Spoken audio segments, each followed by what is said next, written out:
trumpet sound like thunder through the land.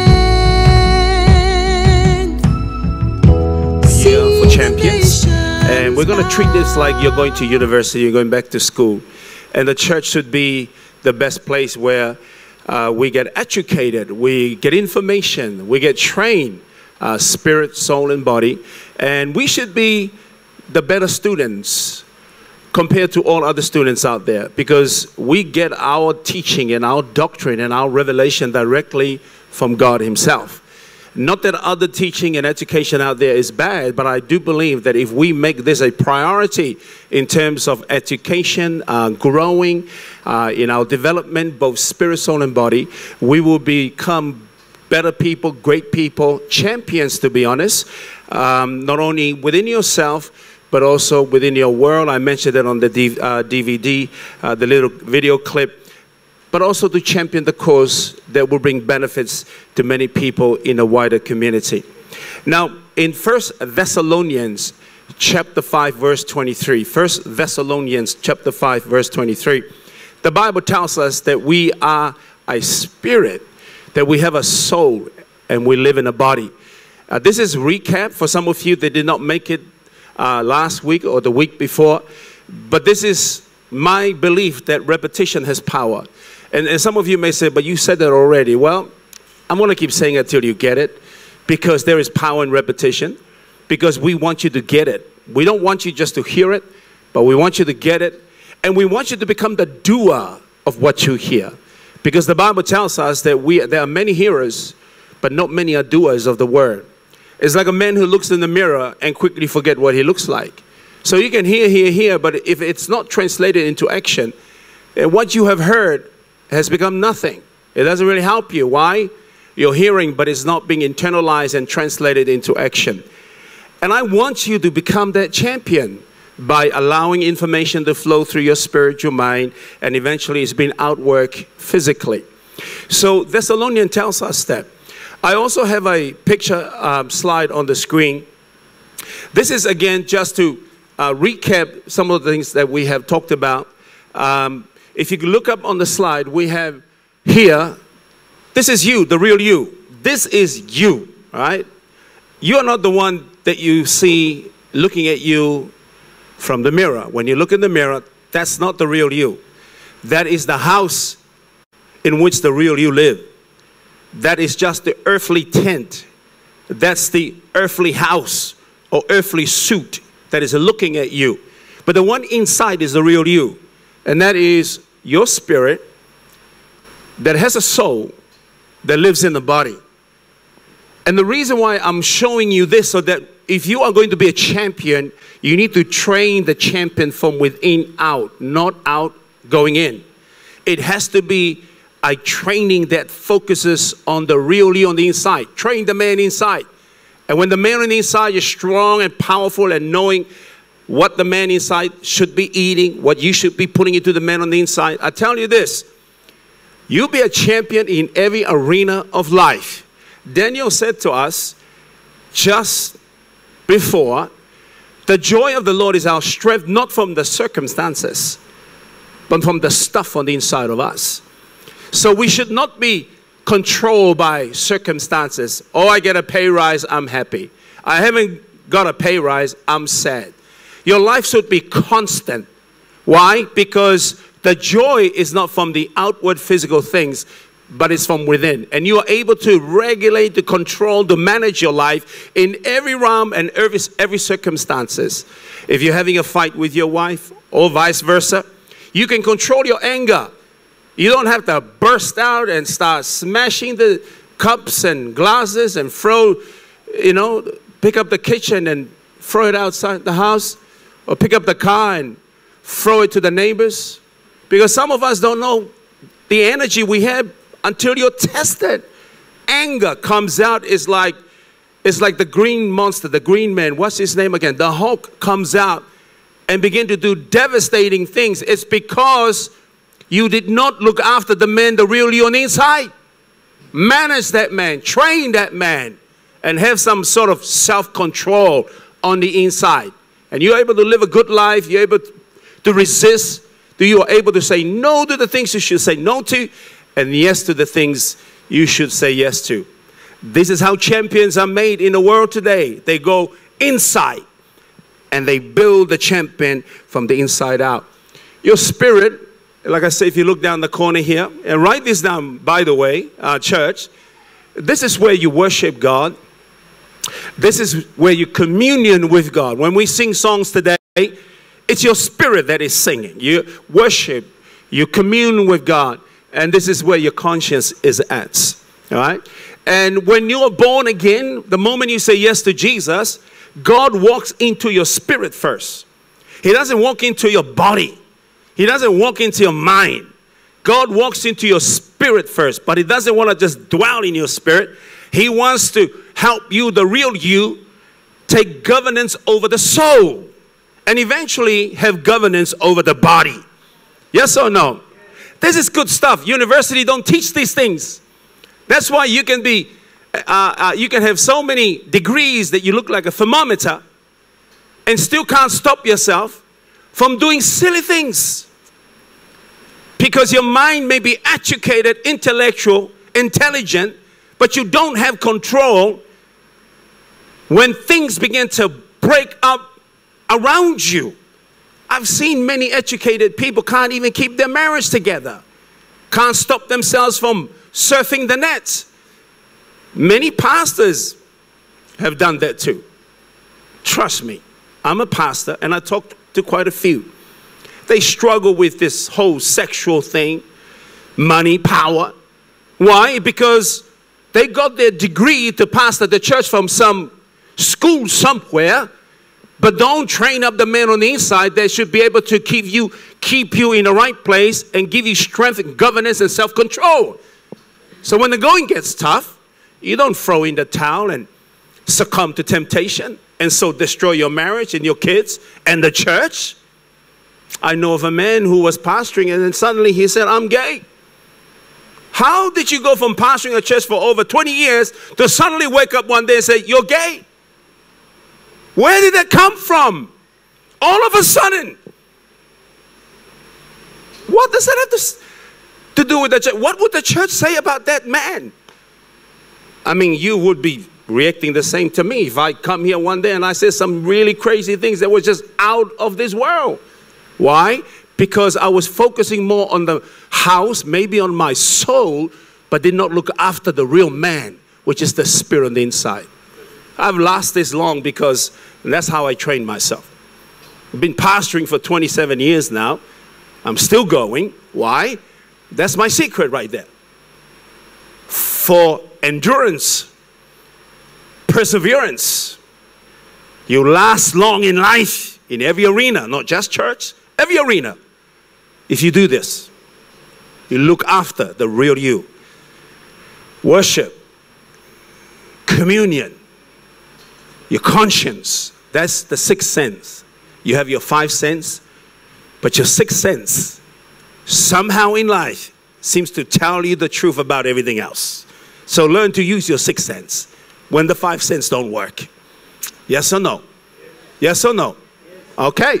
And then the soul is where you have your will, intellect, and emotion. You've got to have your willpower. I wish I have time to break that down, but that's where your willpower is. You can will to do something, you go for it. It's from the soul. Your intellect, you go to school, you grow in knowledge, insight, understanding.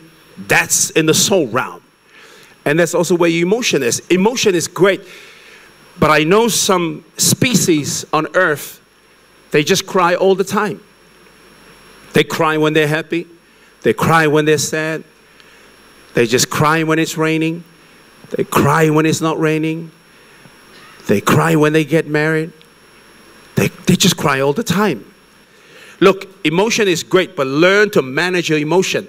You don't have to cry all the time. You can release those tears in the right time, in the right place, for the right purpose. Hold it. Hold it. Hold it and release it in the right time. Yes? Yes or no? You don't break down all the time. Hold it.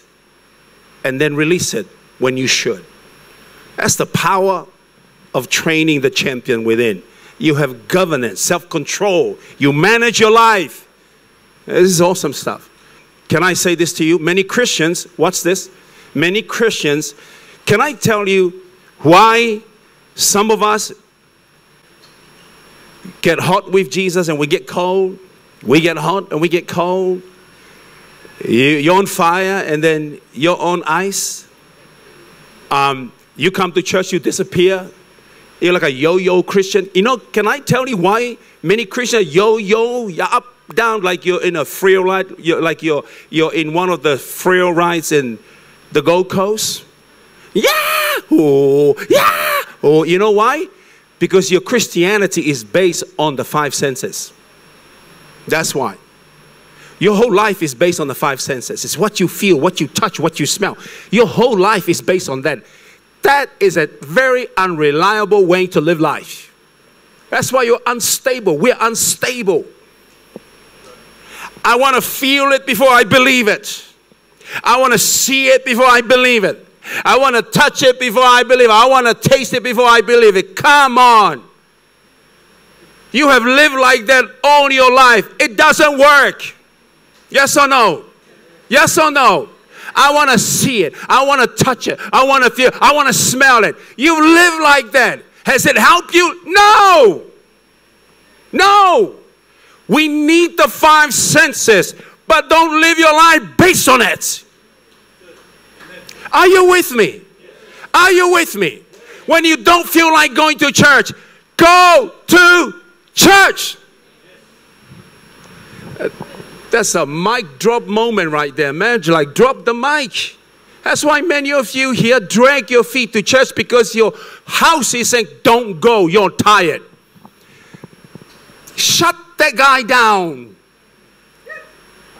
I don't feel like going to church. That's when the real you rise up and shut up, get in the shower, grab the keys. We're going to church. That's why many of you come and go. While you're living, your house is running the show. Not you, the house is running the show. I'm on fire for Jesus this month. I'm on ice the next month. What is wrong with you? I feel like I love you today. I'm falling out of love with you today. This is happening in marriage. It's not about your feeling. It's a commitment. Talk to me. Your relationship with Jesus is not a feeling. It's a commitment. Your relationship with your wife and your husband is not a feeling. It's a commitment. You commit, you say yes until death do us apart. It's the same with Christianity. Lord, I'll follow you for the rest of my life. Even when you don't feel it, follow, because the feeling will follow the follow. Yes or no? If you live based on the 5 senses, my friend, you're not going to last. I'm telling the truth. I've seen many come and go. And I can look at that person and say, where are you living your life from? From within or from without? That's why they don't last in anything. If you don't last in God, how can I expect you to last in anything else? You don't last in your marriage. You don't last at work. You don't last at sports. You don't last in anything. A champion knows who he is, where he lives, the focus of training, the food to eat. It's not the KFC and the McDonald's, and that's the food for the guy up there. You know the secret to losing weight this year? Come on. You want to lose weight this year? How many of you want to lose weight this year? How many want to lose weight and keep it off? Focus on the guy on the inside, and he will control the guy on the outside. And he will tell the guy on the outside, no more KFCs, no more McDonald's, because that's why you're round like a burger and you have wings like a chicken, because you are what you eat. And it's not the wing from the gym. It's another wing that is coming out of your side. It's like, whoa, what's going on with you? Are you with me? Yes or no? How many of you want to be a champion this year? How many of you want to be a champion this year? Do you know who you are, the real you? Say it with me. I am A spirit that has a soul that lives in a body. The body is my house. Say it, but the body is my house. So you need to control the house, not the house controlling you. Live your life, my goodness, church, Breakthrough Church Springfield, to be a champion. This is who you are, and you need to focus on building that champion from the inside out. I'll just give you 2 scriptures, and then I'll call Tina to come up and just take us through this. 2 Corinthians chapter 4, verse 16. Write this down. Remember, we're treating you like you're going to university. And that's exactly what this church, or all the churches, the body of Christ should be like. Treat it like it's the most important thing when it comes to training, learning, education. We take it seriously. We may not give you a PhD after 5 years of being here at church, but I guarantee you, you will have a PhD in overcoming life. Because many have all the degrees and the doctrines and all of that, but man, they are suffering. Why? Because the soul power cannot sustain you as much as the spirit power controlling the soul. That's the real ability for a sustainable life. It comes from the man on the inside out. 2 Corinthians 4:16, write this down, and please pay attention to the things that I will highlight. It says, therefore, we do not lose heart, even though the outward man is perishing. Yet what? The inward man is being renewed day by day. Look, do not focus so much on renewing the outward man. Focus on renewing the what? Inward man. I know some of you are planning to run every day this year. Why don't you run the guy on the inside every hour? I'm going to run every day. That's you talking about the house. How about running the guy on the inside every minute? How do I do that? Read the Bible, pray, worship. Drive your car. Put on CDs that, you know, teaching tapes, rather than listening to some of this ugly music that I even hear my kids listen to. Every second word is a swear word. Pumping in the car. Yeah, yo, oh yeah, oh yeah, booty, yeah, oh yeah, sex, oh yeah, oh. No wonder why. You are what you think. And look, if you look around our young people today, you can tell by the way they're acting. It depends on what they're feeding their brain with and their spirit man. Though we are perishing outwardly, yet we are renewed what? Day by day? Inwardly. Renew the inside man. Yes?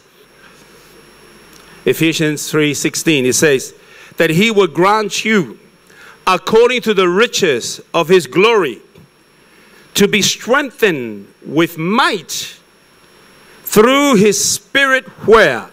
In the inner man. Where is God's spirit, or God himself? In the inner man. Where is God? In the inner man. Where is God? In the inner man. Let him strengthen you. How do you let God strengthen you? By allowing him to come out through worship, praise, go to church activities, programs, and of course read the Bible and get involved in good things. And I'll just give you one more. Ephesians 1:18-19. Ephesians 1:18-19. This is what it says.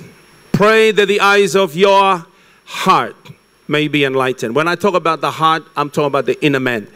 I'm not talking about the heart that pumps the blood. I'm talking about the spirit, the inner core, the innermost part of you. It's called the heart. And it says here, I pray that the eyes of your heart may be opened. That simply means the man on the inside have eyes. The man on the inside have ears. The man on the inside is real. That's why the Bible always talks about open your eyes. It's not talking about your naked eyes. Your eyes are wide open, but you still have problems. But it's the guy on the inside's eyes that needs to be open. Open the eyes of the man on the inside. Wake him up. Open his ears to hear. Open his eyes to see. Because you can see and still not see, you know. You can hear and still not hear. You know that? Because there's a big difference between the man on the outside and the man on the inside. The man on the inside have eyes. Wake him up. Let him see. Has ears. It's real. It has form. It's called the spirit that has a soul that lives in the body. I want to give you this. For those of you who dare to test God about there is no hell, hear me. You die one day and you don't have God in your life, you're going to be burning in hell forever. You know why? The spirit of the man on the inside does not die. You will feel the pain of hell, the fire of hell forever, because you don't die when you die. Listen to this. You don't die when you die. The man on the inside never dies. That's why you can experience heaven with God forever or the fire of hell forever. Because the guy on the inside, the body dies, but the real you never dies. That's why many people are like, I don't believe in God, and end up in hell. And you know what? Screaming their lungs out. And they wish to die because the pain is too much. And God said, you don't die. You're going to feel that forever. Because the spirit that has a soul never dies. So don't test God.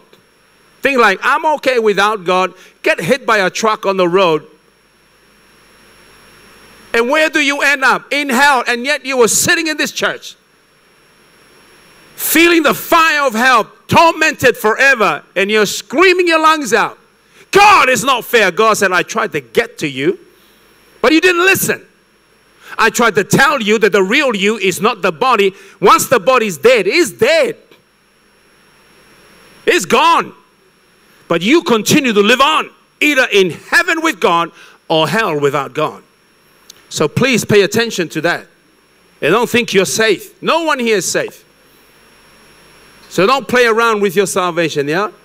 Yeah?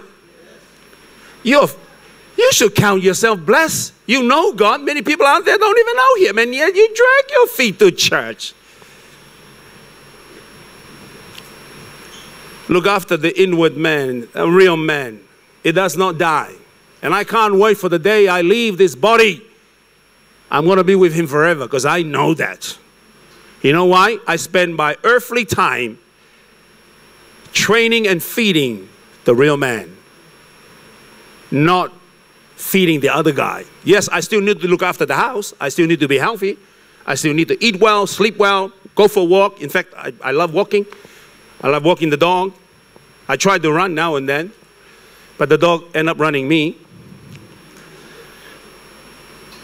But please get your mind around this and have a the real perspective about who you are.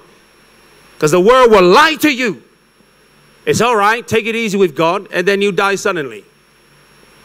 Oh, I can talk about hell all day. It will freak you out. Maybe we should talk about hell. Yeah? Yes or no? All right, when you're having that beer, just think. What if I get drunk tonight and walk down the road and I got bitten by a cat and I die from cat poisoning? Where would I be? Would I be in heaven or hell? I don't know, mate. You've been warned long enough. What if I just smoked that one marijuana with my friend and just pass it right, just one more, and you come to church. You come to church. You hear me warning you, and everybody, you hear God's Spirit in worship that don't do that, don't do that, don't do that.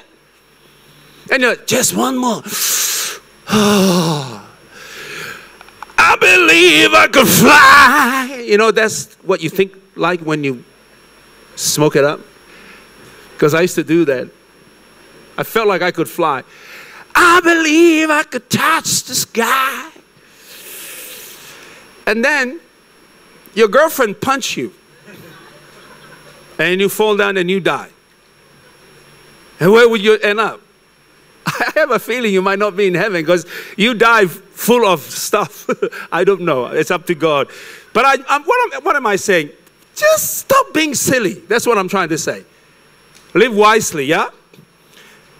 Turn around to a young person next to you and say, come on, live wisely. Stop being silly. You might run into a one punch something, you know what they say, one punch and you die. And they're like, that's the end of you, buddy. God has been warning you. You just keep playing with your life. All right, here we go. Last one. It said, I pray that the eyes of your heart, the inner man, may be enlightened or open up in order that you may know. Hear this. I want to give you this and I close.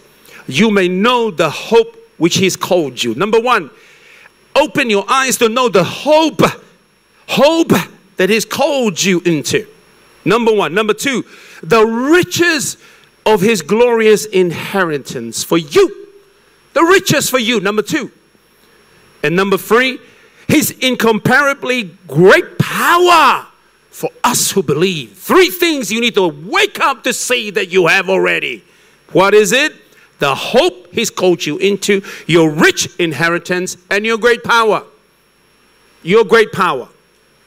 You are already rich, you are powerful, and you have hope. But if you don't know that, the guy on the inside is sleeping, probably dead, from January to December. That's why you don't know who you are, what you have. That's why. Maybe I'll just throw this last one in there. 2 Corinthians 5:1. 2 Corinthians 5:1. For we know that if this earthly tent, where's the earthly tent? You see the picture I showed you earlier? It's called an earthly tent. It's not the real you, it's just an earthly tent. We know that the earthly tent we live in is destroyed, or when we die, we have a building from God, an eternal house in heaven, not built by human hands. See that? You know what he's saying? When the earthly tent or the house cease to live, function, the real you, move on to another house in heaven. Never forget what I'm saying before I sit down.